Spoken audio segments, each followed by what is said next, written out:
premier système qu'on étudie et qui va nous permettre d'étudier la manière dont la lumière est réfléchie, c'est le miroir plan.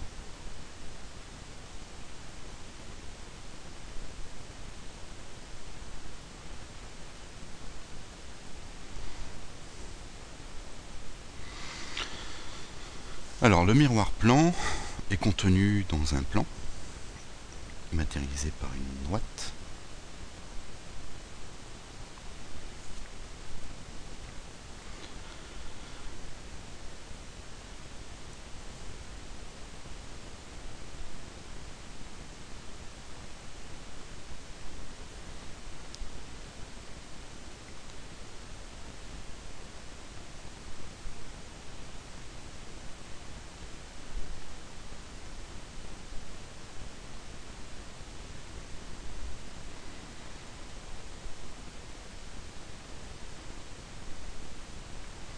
Alors voici la représentation d'un miroir plan qu'on note sur le schéma MP pour miroir plan.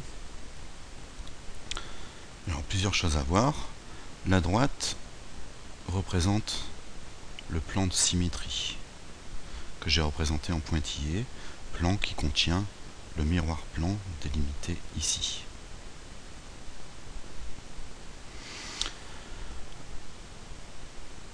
Alors mon miroir plan a deux côtés caractéristiques. Ici, nous allons avoir ce qu'on appelle la surface plane réfléchissante. Et ici, matérialisé par des hachures, surface plane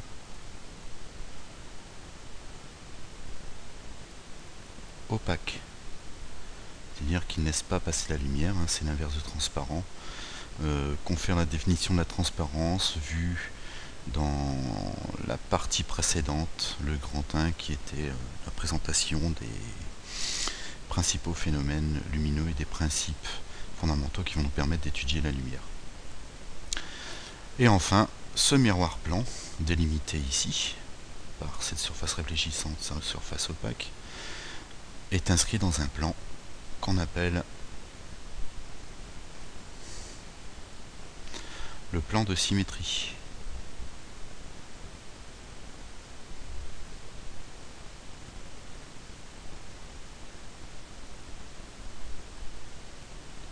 Alors pas n'importe quelle symétrie, c'est un plan de symétrie orthogonale. Donc comment la lumière va se comporter lorsqu'elle va rencontrer ce type de système optique ?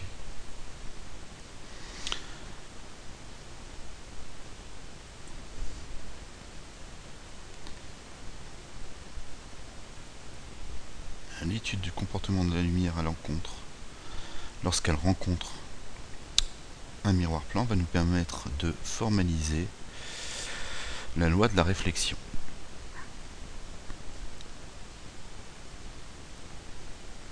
Alors on va pour cela étudier le comportement de la lumière qui rencontre un miroir plan. Donc mon miroir sera contenu dans ce plan ici. Je vais le délimiter. Donc ça sera sa surface opaque. Donc la surface réfléchissante sera de ce côté-ci. Je vais représenter le plan en pointillé. Alors sur un schéma d'optique, les seules choses qui doivent être en trait plein, ce sont les traits qui délimitent le système optique et les rayons lumineux. Tout le reste, ça doit être en pointillé.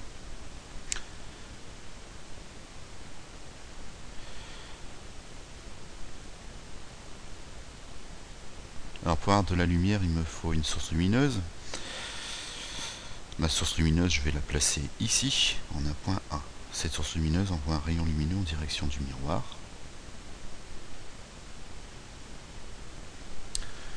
Donc je modélise un rayon lumineux, segment de droite, fléché.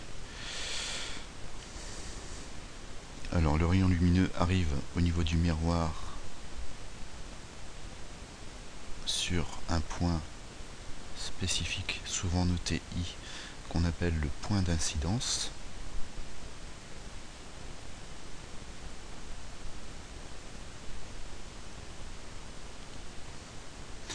Le plan de symétrie du miroir délimite deux milieux, ce qu'on appelle le milieu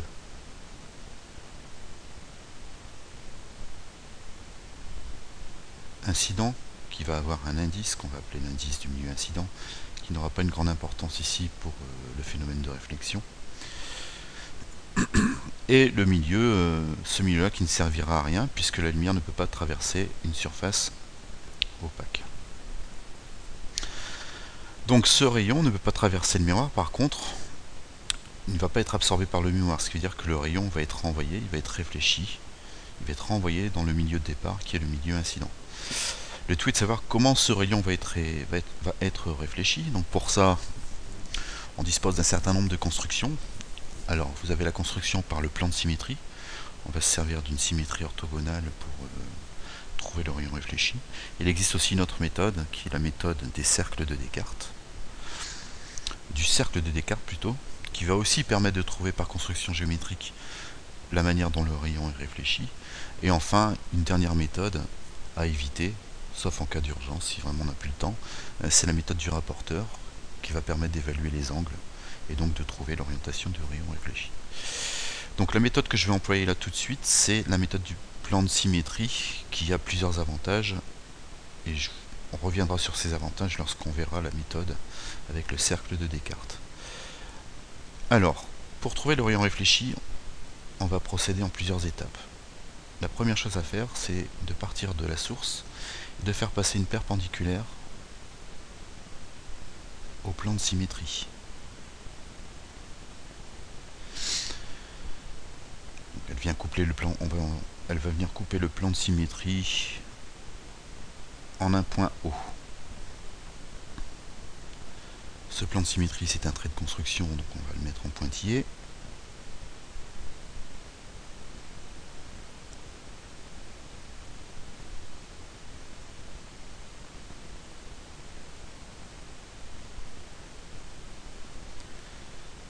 Voilà. Deuxième étape. Vous avez une distance ici entre le point O, qui est l'intersection de la droite passant par A et du plan de symétrie. Donc vous avez une distance entre le point O et le point A. Au compas, vous prenez un écartement et vous reportez exactement la même distance de l'autre côté. Donc moi je vais faire ça à main levée. Voilà, j'ai pris mon compas, j'ai mesuré les écartements et j'obtiens un point que je vais appeler A'. Alors ce point a une importance particulière parce qu'en fait ce point c'est l'image de la source A à travers le miroir plan. C'est-à-dire que lorsque je vais observer la source lumineuse en regardant dans le miroir, je vais voir son image A' ici. Donc une fois qu'on a trouvé ce point, pour trouver le rayon réfléchi, la dernière étape, c'est de prendre un rayon qui part de l'image, de la source A', et de tracer une droite qui passe par ce point A' et par le point d'incidence I. Et on trouve la direction du rayon réfléchi par le miroir. Donc la lumière arrive et est réfléchie dans cette direction. C'est la construction qui nous dit. Donc si la construction est bien faite, si vous avez bien respecté les distances ici et l'orthogonalité, normalement il n'y a pas de souci, vous trouvez la direction du rayon réfléchi. Alors encore une fois, les traits de construction qui ne correspondent pas à la réalité, on va les mettre en pointillé, parce qu'en fait il n'y a aucun rayon qui part de derrière le miroir, on appelle ça un rayon virtuel, c'est un rayon de construction, donc je le mets en pointillé.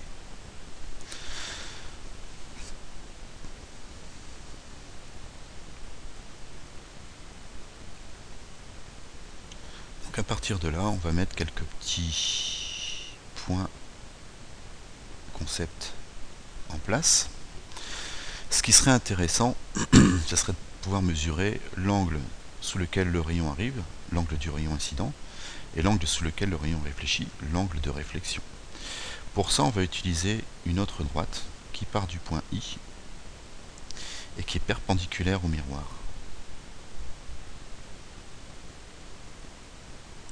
Cette droite, on va l'appeler N majuscule pour normale au point d'incidence. Alors, normal en mathématiques, ça veut dire perpendiculaire. Encore une fois, c'est un trait de construction, donc on va le mettre en pointillé.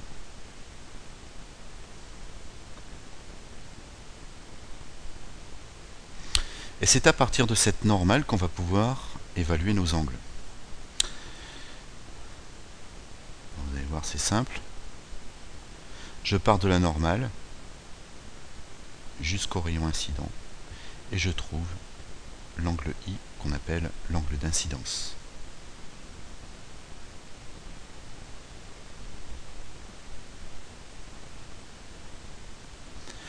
De l'autre côté, je pars de la normale,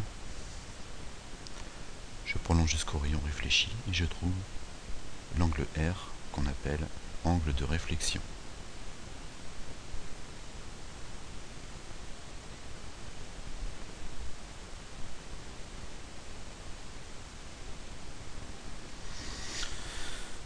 Alors pour un miroir plan, les angles vont être orientés, donc il faut indiquer un sens positif et un sens négatif. On va prendre comme sens positif pour les angles le sens trigonométrique, c'est-à-dire le sens inverse des aiguilles d'une montre. Donc si je pars de la normale pour trouver mon angle d'incidence, je vois que je tourne dans le sens trigonométrique, ici, donc je considère que mon angle d'incidence est positif. Par contre, pour R, je tourne en sens inverse du sens trigonométrique. On dit dans le sens horaire, le sens des aiguilles d'une montre. Dans ce cas, par convention, je vais dire que R est négatif. Mais la remarque la plus importante, c'est la suivante. Si votre construction est bien faite, vous allez remarquer tout de suite que la valeur de l'angle d'incidence est égale à la valeur de l'angle de réflexion. Bien sûr, les deux seront opposés puisque positif-négatif, mais la valeur sera égale. Par exemple, si j'ai I égale 25 degrés, j'aurai R égale moins 25 degrés. Donc j'obtiens un angle de réflexion égal et opposé. Ça, c'est une première remarque. Et une seconde remarque va être liée au plan contenant le rayon réfléchi, ici, le rayon incident et la normale dans un plan qu'on appelle le plan d'incidence. Mais on va mettre ça sous forme de phrase et j'essaie de vous faire sentir, de vous montrer ce qu'est ce plan d'incidence. Avant, je vais utiliser un dernier point que je vais placer ici, que je vais nommer J, ce qui me permettra de repérer mon rayon réfléchi passant par la droite, IJ.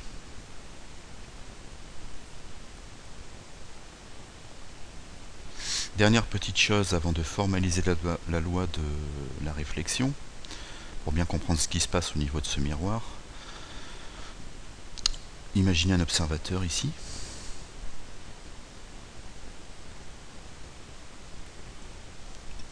Imaginez aussi qu'un écran cache la présence de la source lumineuse.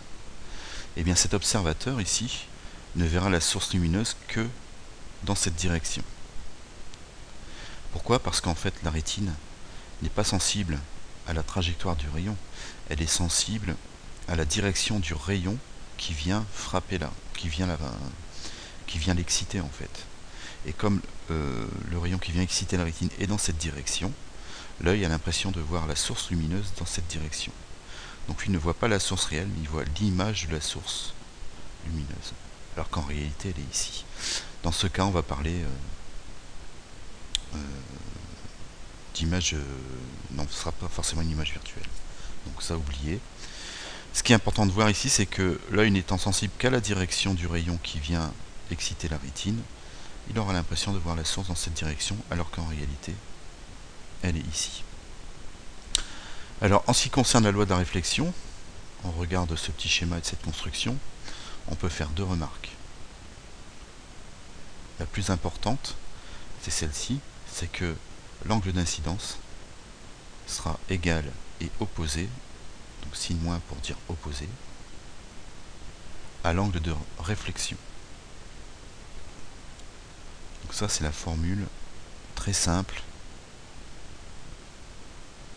spécifique du miroir plan. Alors, opposé, signe moins veut dire opposé. Je vais le mettre, je vais le préciser, à pas confondre avec inverse. Si on avait dit que I était l'inverse de R, en fait, on l'aurait noté comme ça. On aurait mis I égale 1 sur R. Donc, si j'ai une relation inverse, c'est-à-dire que quand l'un augmente, l'autre diminue. Attention, pas confondre inverse avec opposé. Ici, ils auront toujours la même valeur, mais de signe contraire. On dit qu'ils sont égaux et opposés. Voilà pour cette petite remarque. Mais pour formuler la loi de la réflexion, ça ne suffit pas. Il faut aussi préciser... Alors, ça peut peut-être être considéré comme de la pinaillerie, mais si on vous demande la loi de la réflexion, il faut absolument préciser les deux points. Alors, le deuxième point, vous allez voir, c'est simple, c'est que c'est quelque chose à retenir. Le deuxième point s'exprime de la façon suivante. Le rayon incident. Alors pour nous, c'est le rayon passant par la droite, représentant la droite AI. J'aurais même dû dire le segment AI. À la limite même, c'est une demi-droite. Alors je vais corriger ça tout de suite.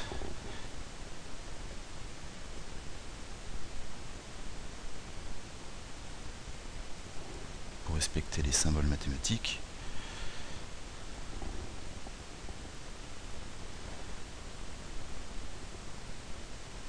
Donc, du côté A, ça continue à l'infini. Au point I, ça s'arrête. C'est une demi-droite. Donc le rayon incident matérialisé par la demi-droite AI.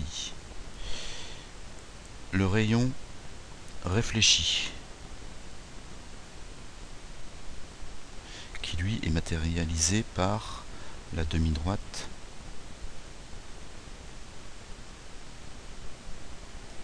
IJ, et la normale matérialisée par la demi-droite IN au point d'incidence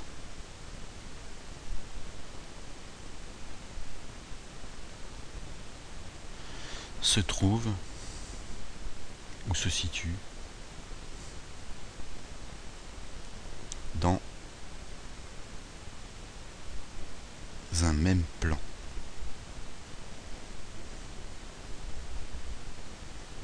Appelé plan d'incidence.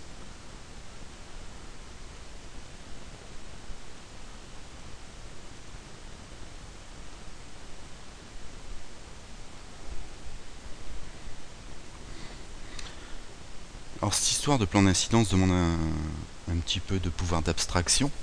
C'est souvent mal compris par les étudiants. Donc en classe, je montre ça avec les volets du tableau. Donc ici, on va s'y prendre autrement. Alors je vais essayer d'incliner la feuille sur laquelle je viens de faire cette petite partie de cours.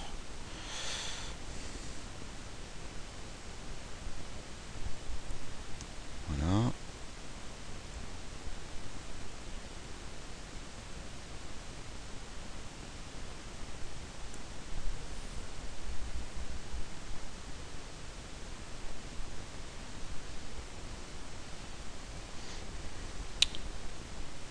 Voilà. Donc, on va imaginer que ce carré noir là, la feuille sur laquelle j'ai écrit le cours, c'est le plan d'incidence. Ça, c'est mon plan d'incidence.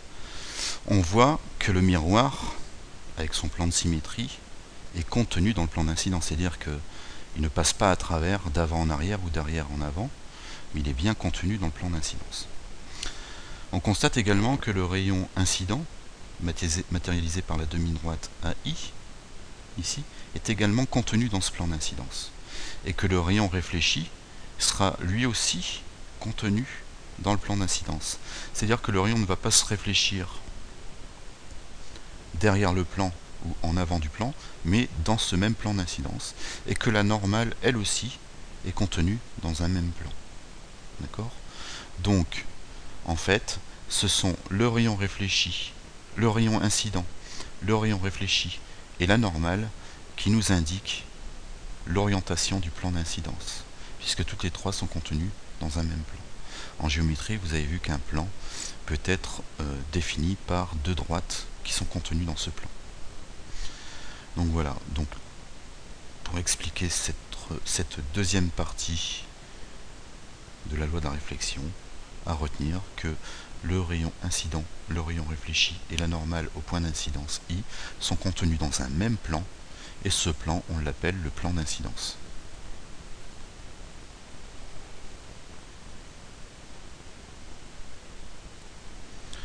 C'est aussi simple que ça. Alors, pour trouver mon rayon réfléchi, j'ai utilisé ce qu'on appelle le plan de symétrie orthogonale. D'ailleurs, je vais le marquer.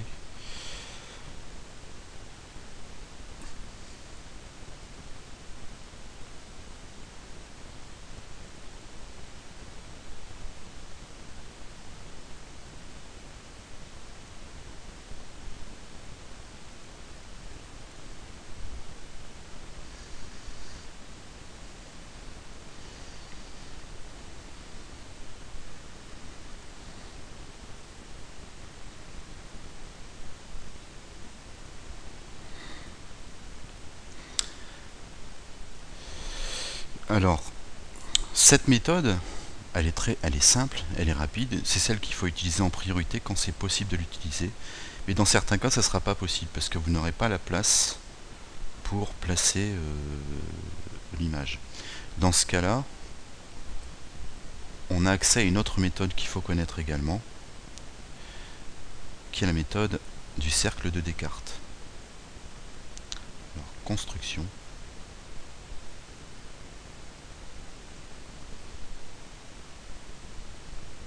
À l'aide du cercle de Descartes.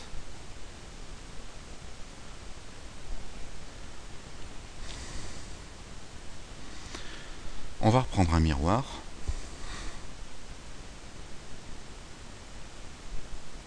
Cette fois, je vais pas matérialiser le plan de symétrie. Je vais prendre que le miroir, parce qu'en général, dans cette méthode, on n'a pas besoin de prolonger le miroir par son plan. On va reprendre notre source lumineuse.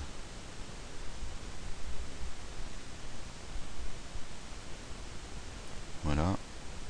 Qui arrive sur le miroir, qui envoie un rayon lumineux, qui arrive sur le miroir au niveau du point d'incidence I. Alors, la méthode du cercle de Descartes nous indique qu'il va falloir tracer un cercle. Alors, on va tracer un cercle de centre I. Alors, ce cercle, il faut éviter de le faire trop petit, parce que si ce cercle est trop petit, votre construction va perdre en précision. Donc plus le cercle sera grand, plus vous serez précis. Donc il faut essayer de faire le plus grand cercle possible en fonction de la place qu'on vous a allouée, et aussi de la taille de votre miroir si vous ne voulez pas le prolonger. Alors il suffit de prendre un compas et de tracer un cercle de centre I. Moi je vais m'y prendre autrement ici. Voilà, donc je vais prendre un cercle le plus grand possible. Voilà. Oh. Voilà. Et je vais le déplacer de telle sorte que son centre soit confondu avec le plan d'incidence.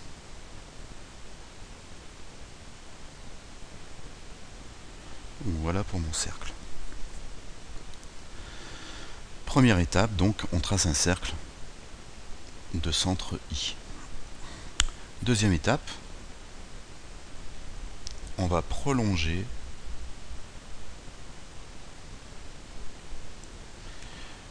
le rayon incident jusqu'à ce qu'on vienne intersecter le cercle de l'autre côté du miroir ici. Alors c'est un trait de construction, donc on va le mettre en pointillé.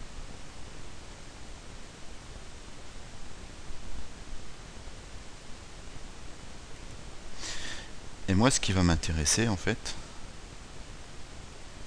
c'est le point d'intersection ici entre la prolongation du rayon incident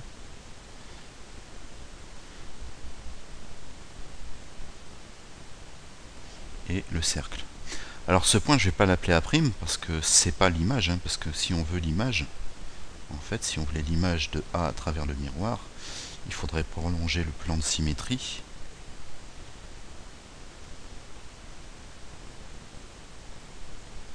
ici et tracer pour avoir l'image qui se trouverait quelque part ici à égale distance, enfin une distance égale par rapport au plan de symétrie. Donc ce point c'est pas le point A', on va l'appeler le point P. Et par ce point P, on va faire passer une droite perpendiculaire au miroir.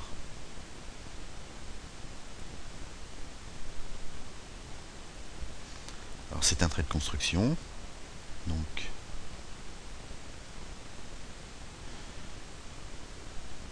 en pointillé.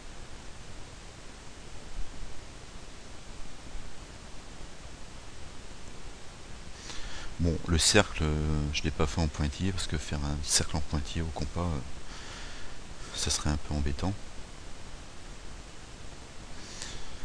Mais c'est la seule exception.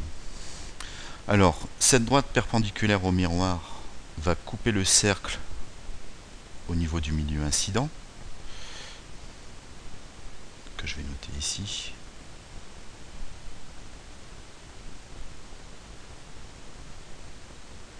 L'indice NI. Elle va couper le cercle en un point que je vais appeler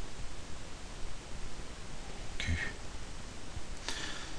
Dernière étape, il suffit de prendre une droite qui va passer, une demi-droite qui va passer par le point I et le point Q. Et on trouve, comme tout à l'heure, la direction du rayon réfléchi.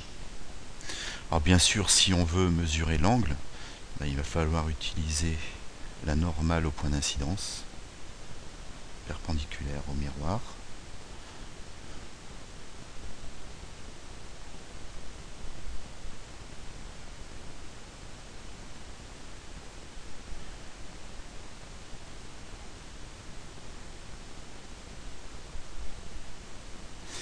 Et mesurer les angles rapporteurs.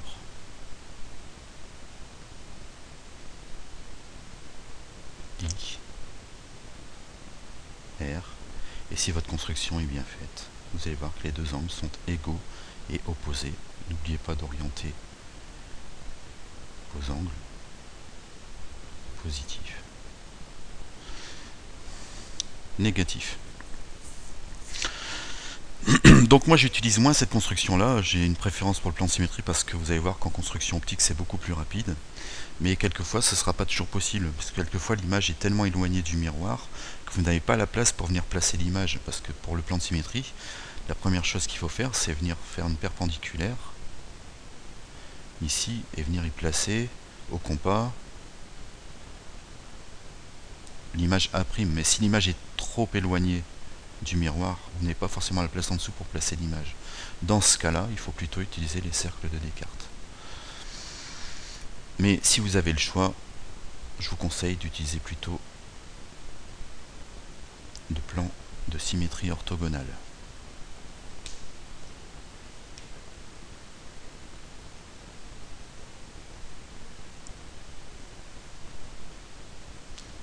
Qui nous permettrait de trouver exactement normalement le même rayon réfléchi. Si on prolonge, on voit bien que le rayon réfléchi va arriver exactement au même endroit. Alors, le plan de symétrie, c'est une méthode qui pour moi me semble plus rapide, quoique certains préféreront utiliser le compact l'équerre. Enfin, l'avantage du plan de symétrie, c'est que il nous donne une bonne séparation entre le milieu incident et le milieu du côté opaque du miroir. Il nous donne ensuite tout de suite la position de l'image. Ici. Et enfin, il nous donne aussi directement la relation de conjugaison du miroir plan. Une relation de conjugaison, c'est une relation qui met, c'est une formule qui va mettre en relation la position de l'objet et la position de l'image, de son image, par rapport à la position du système optique. Donc ici, le plan contenant le miroir plan. Donc ça a trois avantages, alors que par le cercle de Descartes, on trouve le rayon réfléchi. Et voilà, on n'a aucune indication sur les 3 points que je viens de citer.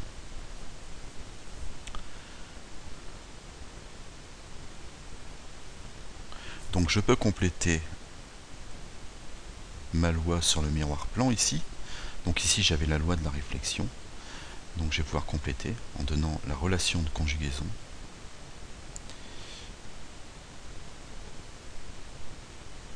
Alors je vais dire, ça va être un petit 3.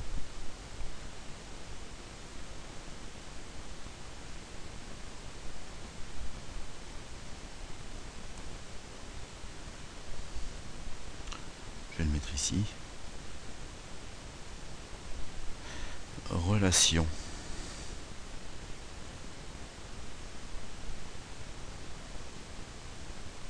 de conjugaison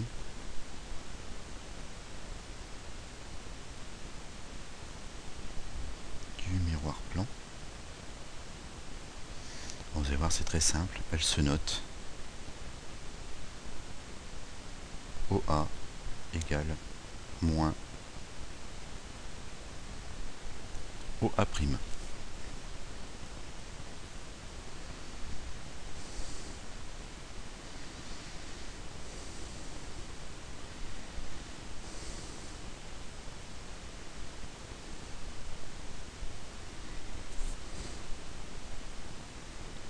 Alors, la barre au-dessus de la distance, pour maintenir la distance OA, veut dire que ça va être une valeur algébrique.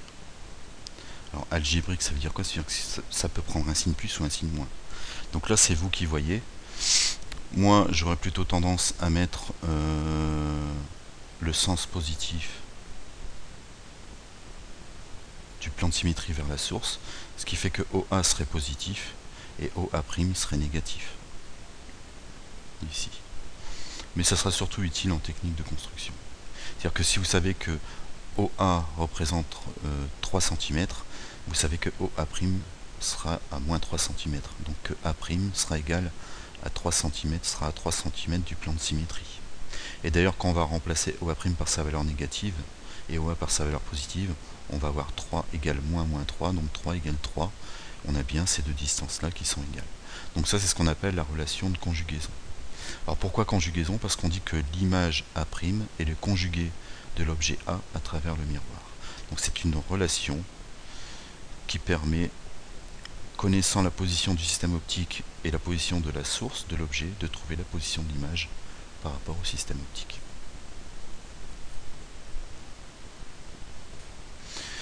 Il nous reste à voir, avant de passer aux applications, un dernier point qui est le champ de vision.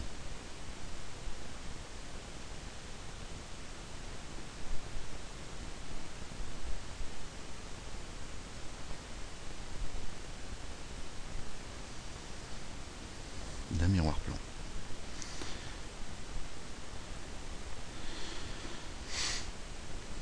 Alors, le champ de vision. On va travailler cette fois sur un miroir horizontal. On va mettre le côté opaque vers le bas. Donc le côté, la surface plane réfléchissante vers le haut. Et on va y placer un observateur.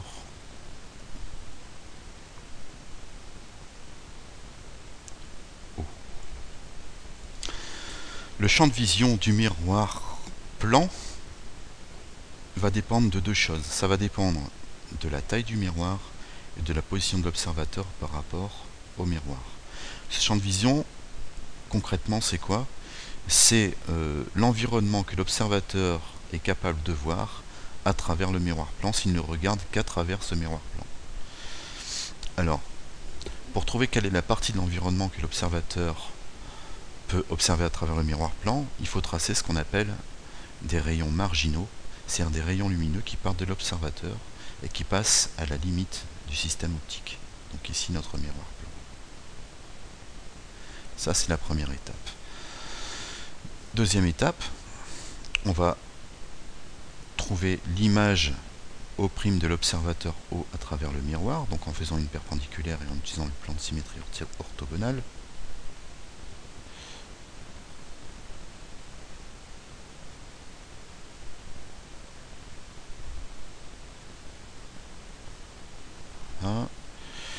Toujours au compas, vous prenez la distance entre le plan de symétrie et le point O et vous reportez cette distance de l'autre côté et vous trouvez l'image de l'observateur à travers le miroir. Et par cette image, on va pouvoir retrouver les rayons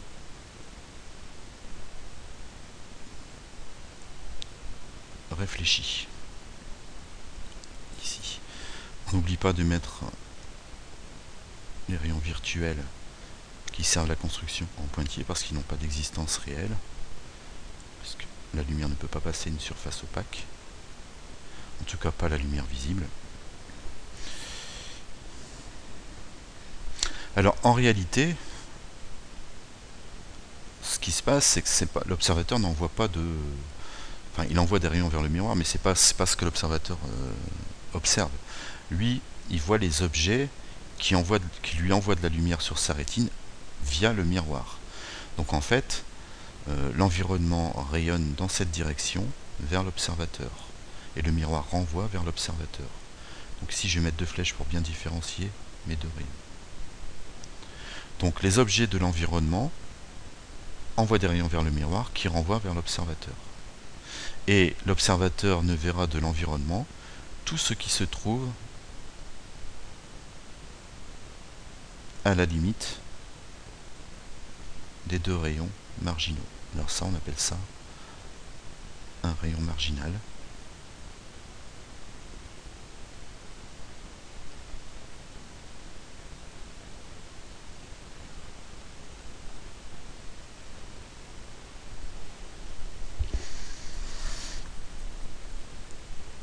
Donc ce sont les rayons marginaux qui délimitent le champ de vision. Tout ce qui se trouve à l'intérieur de ces deux rayons marginaux, alors on voit qu'à l'infini le champ va être très grand, tout ce qui se trouve à l'intérieur des deux rayons marginaux est visible par l'observateur à travers le miroir plan.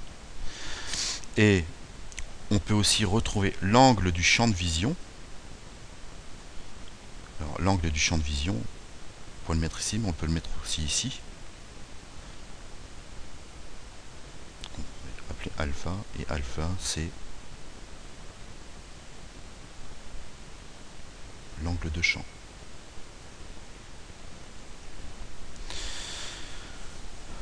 Alors à quoi ça sert? Eh bien c'est simple, tout objet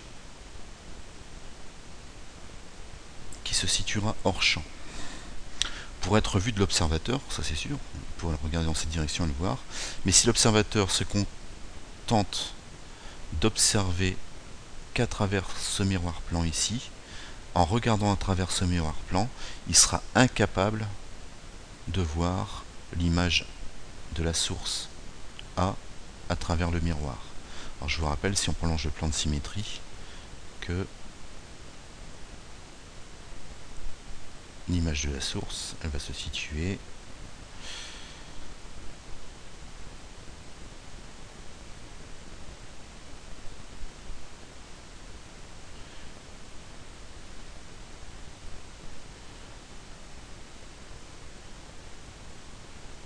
quelque part ici.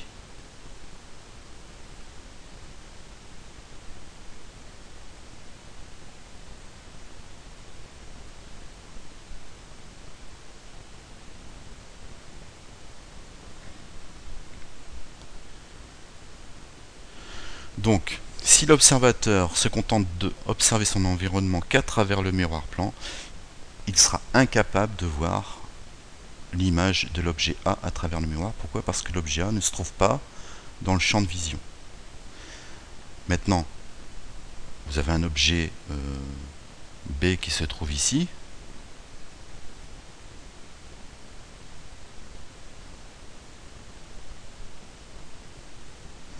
Cet objet B est bien situé entre les deux rayons marginaux, donc il est bien dans le champ de vision, et son image sera perçue par l'observateur qui regarde à travers le miroir. Donc l'image B' sera visible à travers le miroir.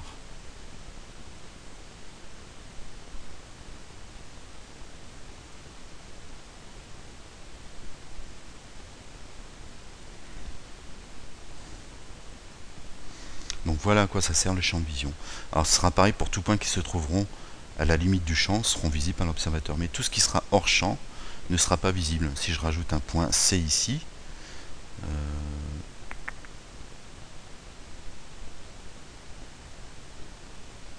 le point C n'est pas visible de l'observateur à travers le miroir et son image n'est pas visible non plus.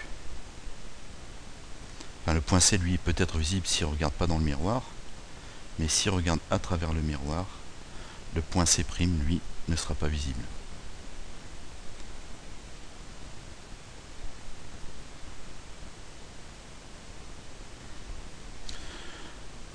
Donc voilà pour cette histoire de champ de vision. Alors, comme je vous l'ai dit, le champ de vision va dépendre de la taille du miroir et de la position de l'observateur. En ce qui concerne la taille du miroir, c'est assez évident. Si je réduis la taille de mon miroir, je réduis l'angle du champ de vision. Donc le champ de vision va être proportionnel à la taille du miroir. Par contre, le champ de vision va être inversement proportionnel à la distance de l'observateur au miroir. Ce qui veut dire que si la distance entre l'observateur et le miroir diminue, le champ de vision, l'angle du champ de vision va augmenter. Si la distance entre l'observateur et le miroir augmente, l'angle du champ de vision va diminuer. Alors on peut montrer un petit exemple. Je vais placer cette fois-ci mon miroir plan ici et mon observateur ici. Donc j'utilise la même technique que tout à l'heure. Ah, pardon.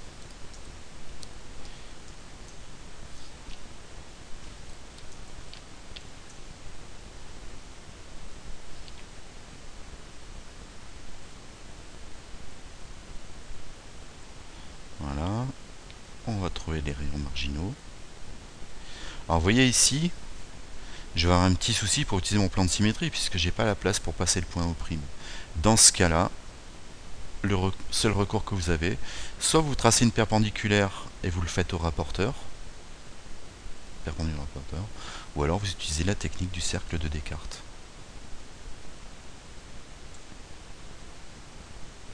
Ici, et voilà, et vous venez placer le centre du cercle au point d'incidence.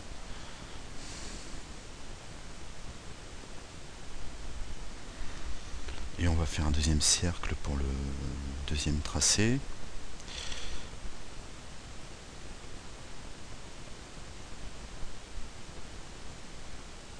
Alors que les cercles aient la même taille, ça n'a pas d'importance. Ce qui compte, c'est que les cercles soient assez grands pour avoir une construction assez précise.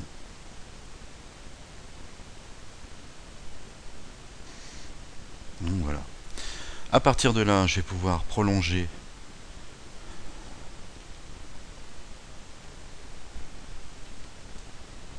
mon rayon lumineux. Pareil ici. Voilà. Je vais trouver le point P, et ici on va l'appeler, mince, on va l'appeler le point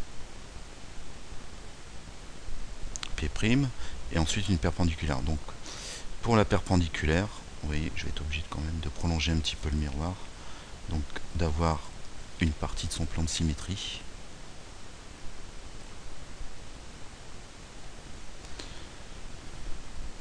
Pareil ici. Voilà. Je vais en profiter pour mettre tout ça en pointillé tout de suite.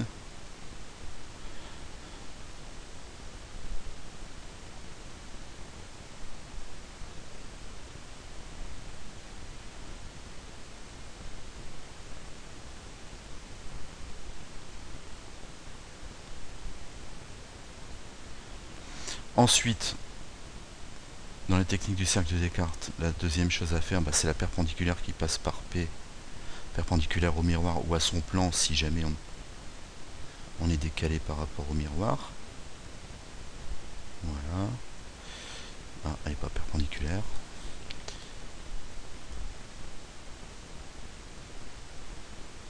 Voilà.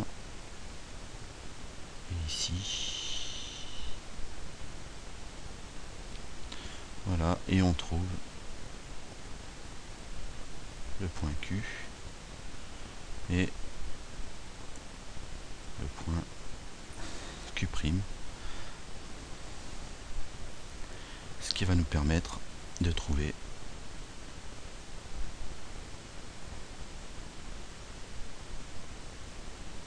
les rayons réfléchis et notre champ de vision.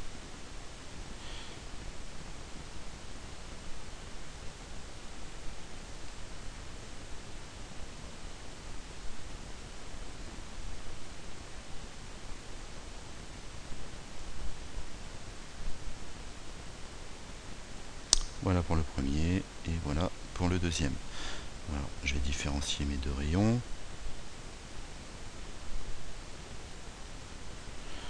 Voilà. Et j'obtiens mon nouveau champ de vision.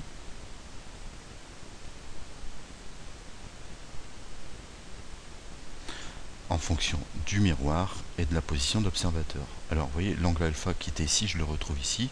Donc je peux en déduire ici que l'angle du champ de vision, voyez, est plus petit que l'angle précédent. Pourquoi? Parce que l'observateur a augmenté sa distance par rapport au miroir.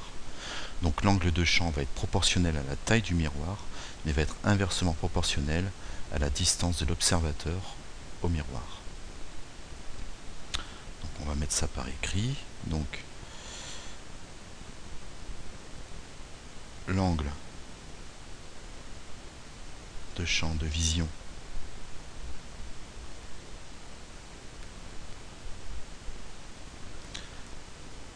d'un miroir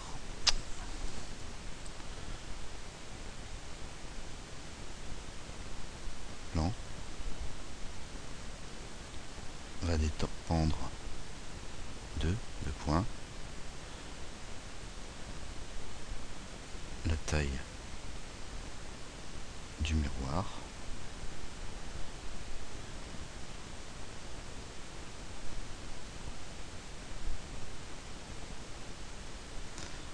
par une relation de proportionnalité, une relation de proportionnalité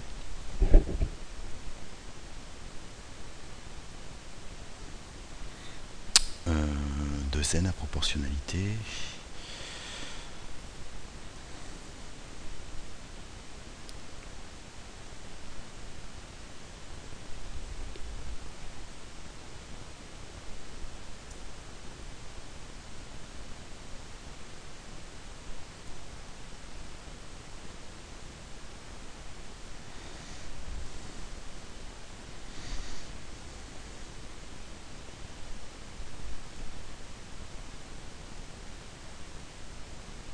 Alors ça veut dire quoi, relation de proportionnalité? Ça veut dire que si la taille du miroir augmente, l'angle du champ de vision va augmenter. Si la taille du miroir diminue, l'angle du champ de vision va diminuer. Et ça va dépendre aussi de la position de l'observateur par rapport au miroir par une relation de proportionnalité inverse. Alors ça veut dire quoi? Ça veut dire que si la distance de l'observateur au miroir augmente, l'angle de champ va diminuer. Si la distance de l'observateur au miroir diminue, l'angle de champ va augmenter. On a une relation de proportionnalité inverse. Voilà pour le champ, le dernier point qui était le champ de vision. On va pouvoir maintenant passer aux applications.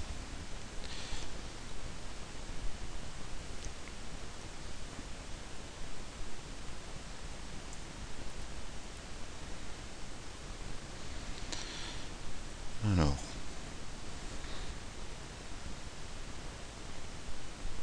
petit 5.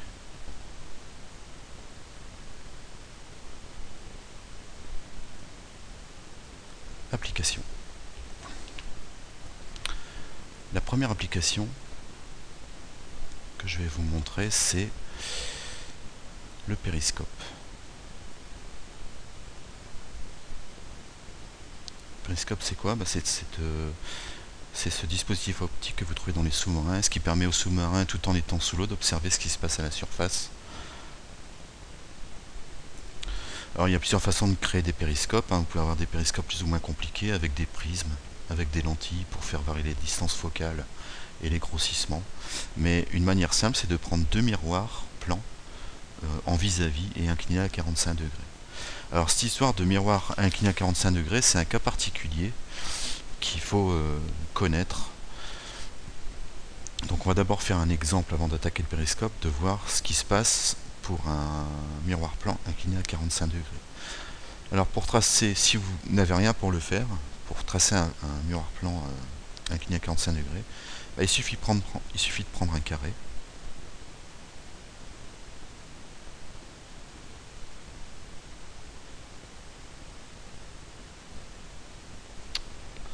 Ça c'est pas un carré.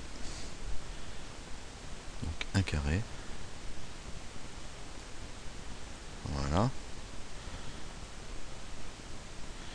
Et de tracer dans ce carré une diagonale qui joint les côtés opposés. Et vous avez un miroir plan ici qui sera incliné à 45 degrés par rapport à l'horizontale, puisqu'un carré c'est 90 degrés. Ici vous avez une bisectrice qui sépare l'angle en deux angles égaux, donc vous avez 2 fois 45 degrés. Et on a notre miroir plan incliné à 45 degrés par rapport à l'horizontale. Donc on va mettre la partie opaque de ce côté-ci. Ce qui veut dire que mon milieu incident est de ce côté-ci. Parce que la lumière arrive toujours du côté réfléchissant. Et on imagine donc une source lumineuse avec un rayon qui arrive horizontalement sur le miroir au niveau d'un point d'incidence.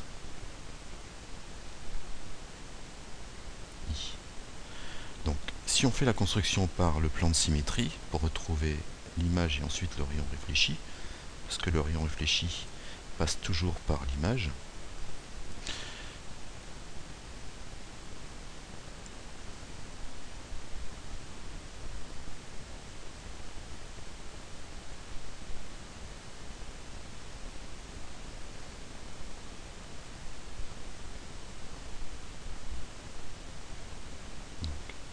l'image A' de A à travers le miroir est ici, et ensuite ça nous permet de trouver le rayon réfléchi.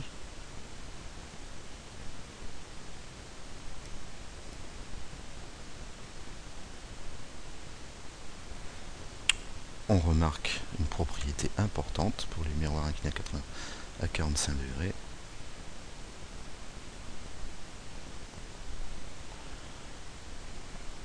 Qui va nous permettre par la suite de faire les constructions beaucoup plus rapidement.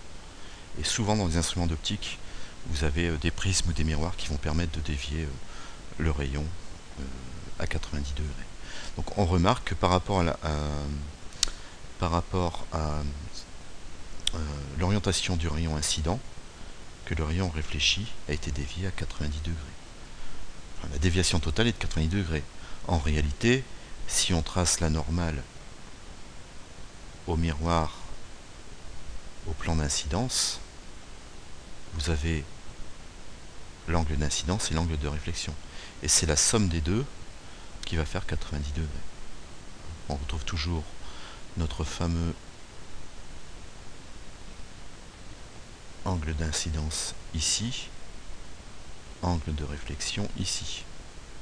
D'accord ? Toujours avec l'orientation dans le sens trigo, donc I positif, R négatif. Mais si on ajoute les deux valeurs, les valeurs des deux angles, on va trouver 90 degrés. Donc quand vous avez entre le rayon incident et le plan du miroir plan un angle de 45 degrés, c'est pas la peine de vous poser trop de questions pour la construction, c'est pas la peine de faire tout ça. Vous prenez une équerre et vous tracez le rayon réfléchi à 90 degrés par rapport au rayon incident. Alors c'est ce qu'on va faire ici pour le périscope. Alors un périscope c'est quoi? C'est deux miroirs à 45 degrés parallèles et placés en vis-à-vis. Donc on va essayer de tracer le périscope en vitesse. Alors on va faire un périscope. Donc ça c'est le tube de mon périscope. Voilà. Dans ce périscope, je vais devoir y mettre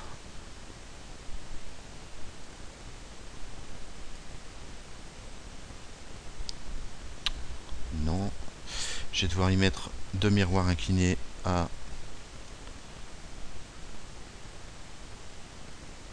45 degrés.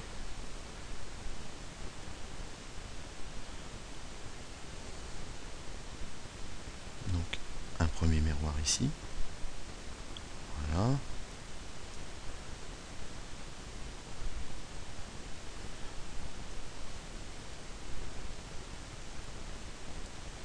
Et un second miroir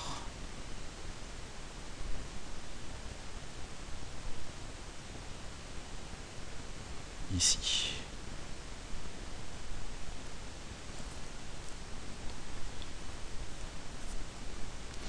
Alors forcément mon périscope possède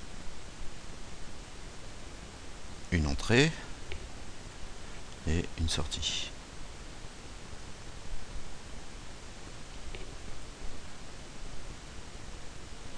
Alors on imagine qu'on est dans un sous-marin, que ici on a la surface de la mer et qu'on observe au-dessus de la surface une source lumineuse, c'est-à-dire un navire assez éloigné qui nous envoie un rayon lumineux horizontal. Donc je sais que comme ici je vais avoir un angle de 45 degrés par rapport à l'horizontale, je ne me pose pas de questions, c'est pas la peine de partir dans des constructions compliquées, je me contente de faire un rayon réfléchi à 90 degrés. Et pareil ici, j'ai 45 degrés ici, donc je sais que le rayon réfléchi va être réfléchi à 90 degrés. Et ici je vais placer mon petit espion. Voilà pour le principe du périscope.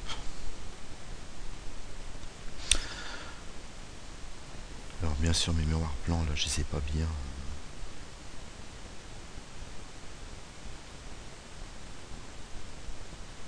modéliser parce qu'il faut donner la partie opaque et la partie réfléchie.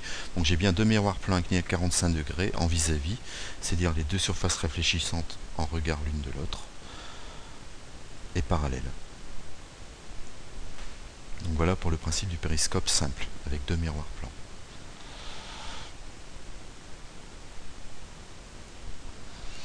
Deuxième application, ça va être, on va essayer de s'intéresser au champ de vision d'un rétroviseur extérieur d'une automobile.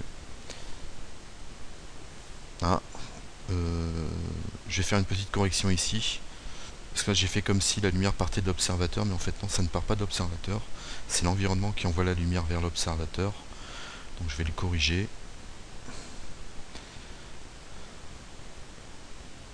Je sais que je pinaille, mais c'est important.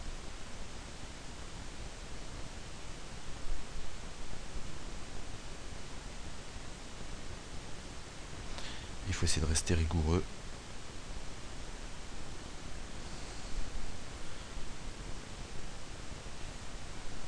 Donc, en fait, ce qui se passe... Alors, j'ai pas fini, il faut effacer ici aussi. Voilà. C'est l'environnement qui envoie vers l'observateur dans le champ de vision. N'oubliez pas de bien orienter vos rayons, ça peut être à l'origine d'une perte de points dans le sujet. Alors, on va voir maintenant une deuxième application et on va terminer avec le cours sur cette deuxième application. Donc petit b,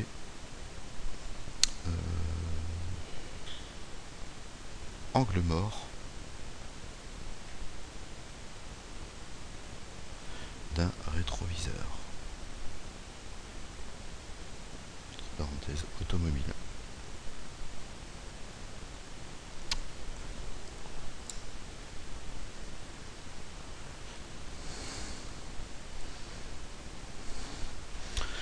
Donc je vais dessiner ma petite automobile, ou une partie, hein, c'est la partie qui est côté conducteur. Voilà, ça c'est mon automobile. Le conducteur, on va le placer ici.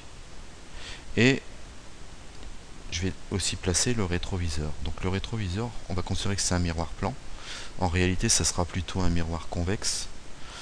Bon, là c'est un miroir plan. On verra quand on fera les miroirs sphériques la différence entre le miroir convexe et concave. Là, on va considérer que c'est un miroir plan. Et on va le placer. Donc je le place dans un plan. Donc, voilà. Et mon miroir plan, je vais le délimiter. Voilà, comme ceci. Le reste, je vais le mettre en pointillé pour indiquer que c'est le plan de symétrie du rétroviseur extérieur. Alors, que voit l'observateur à travers son rétroviseur? C'est la même technique que tout à l'heure.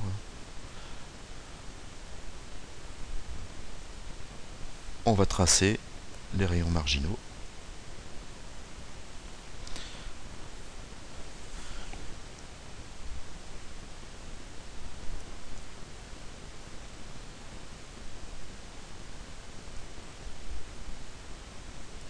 Voilà, on va différencier les deux rayons. Pour trouver facilement, encore une fois je me trompe dans le sens de mes flèches, décidément.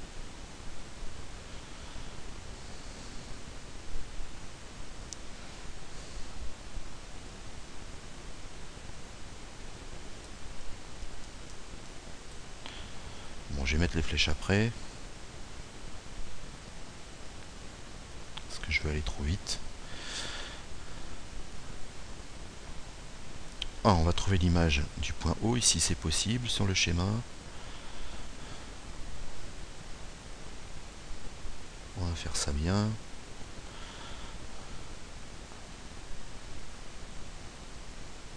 Au prime.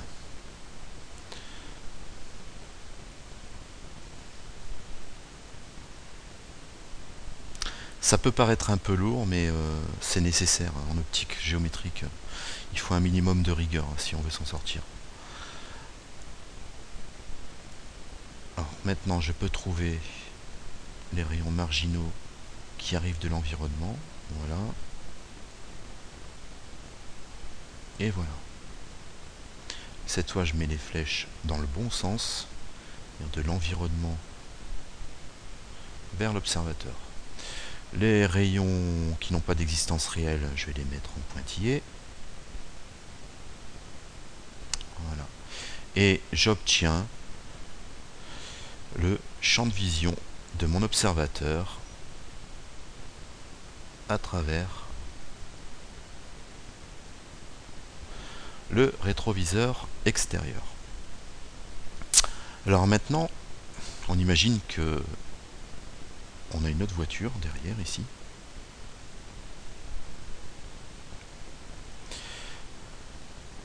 Qui s'apprête à doubler. Et pour doubler, elle va emprunter cette trajectoire ici.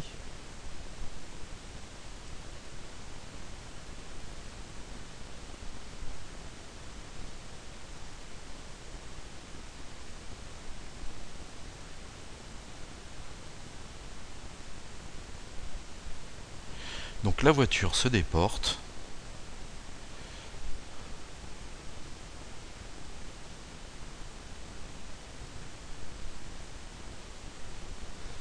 Et s'apprête à doubler. Alors, on voit ici que le point A ne se trouve pas dans le champ de vision du rétroviseur. Ça veut dire que si l'observateur se contente de regarder dans son rétroviseur extérieur côté conducteur, il ne voit pas la voiture qui vient de se déporter puisqu'elle n'est pas dans le champ de vision. Pour s'en convaincre, il suffit de prolonger le rayon. Voilà, on voit qu'on ne passe pas dans le champ de vision du rétroviseur extérieur. Le moment où il verra la voiture en train de doubler, c'est quand cette voiture rentrera dans son champ de vision. Son champ de vision à lui propre, associé à celui du miroir. C'est à ce moment-là. Et si lui, il décide de manœuvrer et de doubler quelqu'un devant dans ce laps de temps nécessaire à la voiture A pour aller dans son champ de vision, il risque de provoquer une manœuvre qui va gêner ce conducteur, qui va encore devoir se déporter, et risque d'accident. Donc ce petit laps de temps ici est assez dangereux. Alors ça, c'est ce qu'on appelle toute cette partie-là ici.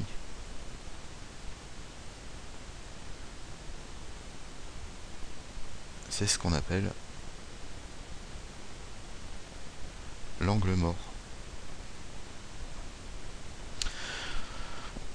Alors vous, quand vous n'avez qu'à faire l'expérience, vous regardez dans le rétroviseur extérieur si vous avez le permis, et vous allez voir qu'en regardant dans votre rétroviseur, vous avez l'impression d'avoir une vue globale, de voir la totalité de l'environnement derrière vous, mais en réalité non, il y a une partie que vous ne voyez pas, mais vos sens vous ne permettent pas de réaliser qu'il y a une partie complètement, comment dire, qui vous échappe complètement. Et c'est ce qu'on appelle l'angle mort. Donc c'est pour ça qu'à l'auto-école on vous dit bon bah vous regarderez dans le rétroviseur extérieur, mais aussi vous tournez la tête pour regarder s'il n'y a pas une voiture qui arrive, parce que les moniteurs savent très bien qu'il y a cette histoire d'angle mort et que dans le rétro vous risquez de louper une voiture qui se trouve justement, qui est en train de vous doubler, qui se trouve dans cet angle mort. Si l'habitacle de la voiture le permet, il y aurait une autre possibilité, ça serait d'observer via le rétroviseur intérieur qu'on pourrait matérialiser ici. Voilà, bon là je vais le faire en vitesse. Et la combinaison du champ de vision du rétro intérieur et du rétro extérieur permettrait de voir justement la voiture qui se trouve dans cette direction ici. Que si on trace le champ de vision de l'observateur par rapport au rétroviseur interne,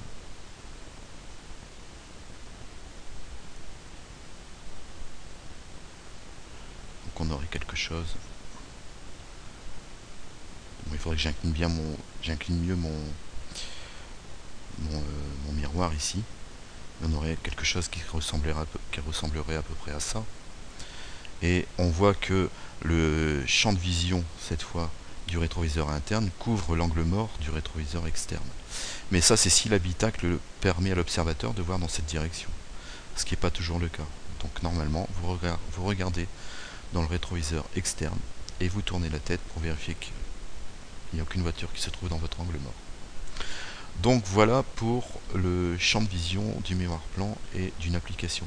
Alors dernière chose, vous voyez que pour réfléchir sur un problème comme ça, il est nécessaire de savoir tracer les rayons à travers le système optique.